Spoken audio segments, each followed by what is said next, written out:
What's up, traders? Matt from the Trade Brigade here doing a technical analysis on ticker symbol QLGN for Qualigen Therapeutics. On the left-hand side, we have the daily time frame, and on the right-hand side, the 30-minute intraday time frame.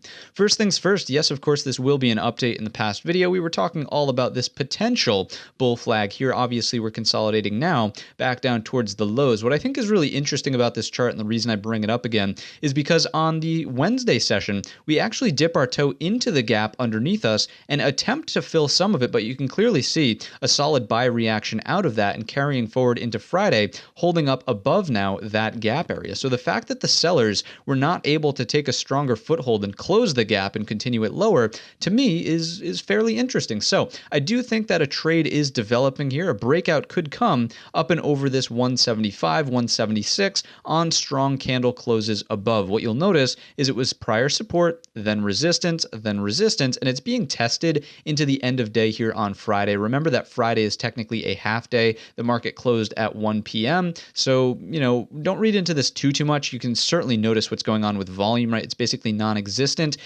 So it would require volume, right? There's a number of things that have to happen. Number one would be that we break this area and start closing candles above 176. Number two, of course, would be that volume aspect, meaning that we would need volume. Again, I'm not going to make the argument that it has to be like 20 million shares like it was on Tuesday, but it certainly should be elevated. It should be more than 5 million shares per 30-minute bar if this is going to be a larger breakout that takes us into the back test of the bottom end of the prior flag at $2.37. So the two things that I just mentioned, candle closes above this area, and I would just say for the sake of argument, about 10 million shares per 30-minute bar, or at least greater than what we've seen over the Wednesday and Friday session. So that's the upside case, right? If it does not want to break out up and over this area, just don't touch the stock. I mean, quite simply put, it's probably going to consolidate sideways in this range and maybe reattempt the gap down underneath. Now, on the second reattempt of the gap, that's going to be extremely telling as well. The fact that the sellers already tried to push it in and failed, what's going to happen on the second go? Again, it's going to tell you a lot. If we reverse out of it one more time,